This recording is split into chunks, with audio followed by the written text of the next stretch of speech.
오늘의 말씀 사사기 6장 25절에서 40절까지 말씀입니다. 그날 밤에 주님께서 기드온에게 말씀하셨다. 내 아버지의 외양간에서 어린 수소 한 마리를 끌어오고 또 7회 된 수소도 한 마리를 끌어오고 내 아버지의 바알 제단을 허물고 그 곁에 있는 아세라 상을 찍어라. 그런 다음에 이 산성 꼭대기에서 규례에 따라 주 너의 하나님께 제단을 쌓고 그 둘째 수소를 잡고 찍어낸 아세라 목상으로 불을 살라 번제를 드려라. 그리하여 기드온은 종들 가운데서 10명을 데리고 주님께서 말씀하신 대로 하였다. 그러나 그의 아버지 집안 사람들과 성읍 사람들을 두려워하여 감히 그 일을 낮에 하지 못하고 밤에 하였다. 다음날 아침 일찍 성읍 사람들이 일어나 보니 바알 제단이 헐려 있고 곁에 서 있던 아세라 상은 찍혀 있었으며 새로 만든 제단 위에 둘째 수소가 번제로 타오르고 있는 것이 아닌가. 누가 이런 짓을 하였느냐 하고 그들은 서로 물어보았다. 그들이 캐묻고 조사하다가 요아스의 아들 기드온이 이 일을 저질렀다는 것을 알았다. 그래서 성읍 사람들은 요아스에게 말하였다.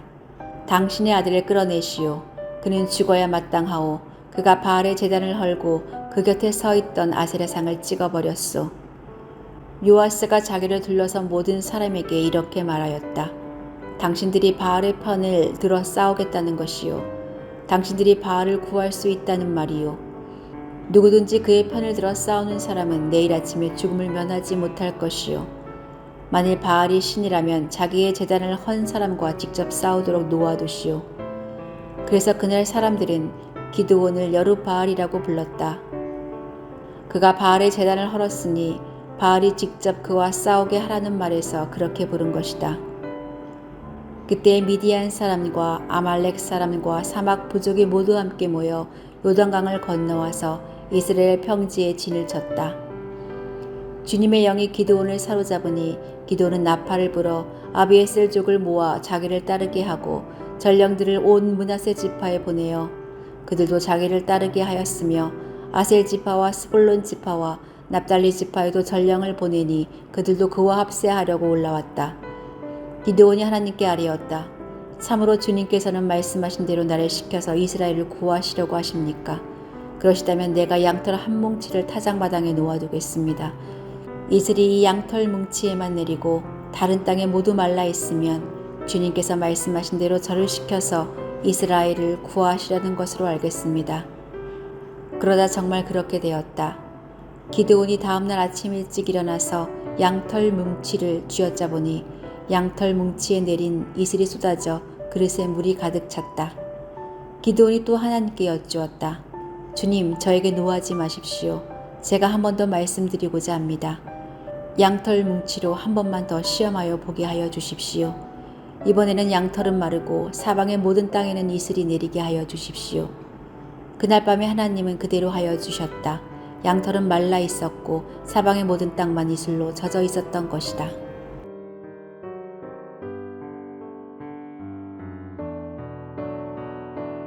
힘없는 겁쟁이로 살던 한 사람이 갑작스럽게 변화되는 과정에는 특별한 계기들이 존재합니다. 보통 세상의 이야기 속에서는 사랑하는 사람의 억울한 죽음을 경험하거나 스스로 죽을 고비를 넘기면서 소심한 모습을 극복하고 자기 안에 내재하고 있는 능력을 각성하여 힘을 얻게 됩니다. 그러나 성경은 다르게 이야기합니다. 소심하고 약한 사람이 갑자기 담대한 용사가 되는 과정에는 단 한 가지, 하나님의 영이 임하시는 방법밖에는 없습니다. 오늘 기드온이 바알과 아세라의 제단을 헐었지만 아직은 담대하게 행동하지 못했습니다. 본문은 기드온이 아버지의 가문과 그 성읍 사람들을 두려워하여 이 일을 감히 낮에 하지 못했다고 기록합니다.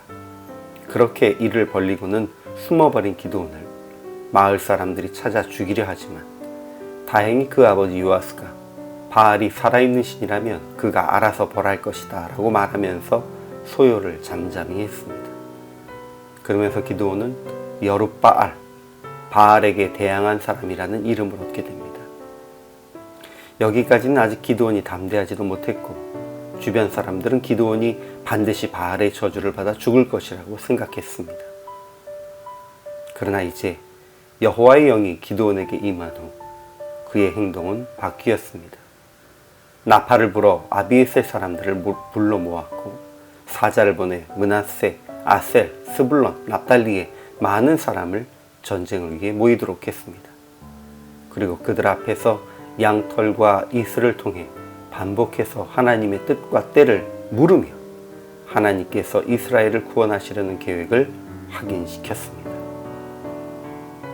기드온이 아직 승리자가 되지는 못했지만 하나님의 영 안에서 바알에게 대항하고 당대의 타락한 문화에 대항하는 삶을 시작한 것은 분명합니다.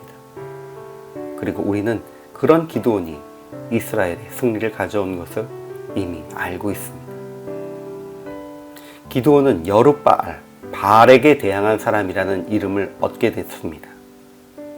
우리 그리스도인들도 이제 부정한 세상에 대항하는 사람, 부와 성공이라는 이 시대의 우상에 대항하는 사람이 되어야 합니다. 우리는 아직은 승리하지 못했습니다. 그러나 하나님의 영이 우리 안에 함께 하시기에 믿음의 사람들이 함께하면 반드시 승리할 것입니다. 지금까지 비록 우리가 힘없고 겁쟁이 같은 삶을 살았을지라도 하나님의 영이 우리 안에 함께 하시면 오늘부터 함께 말씀을 묵상하는 우리가 부패한 세상에 대항하는 사람들이 되어 이 세상을 변화시킬 것입니다. 우리가 그런 이름으로 불리게 되기를 소망합니다.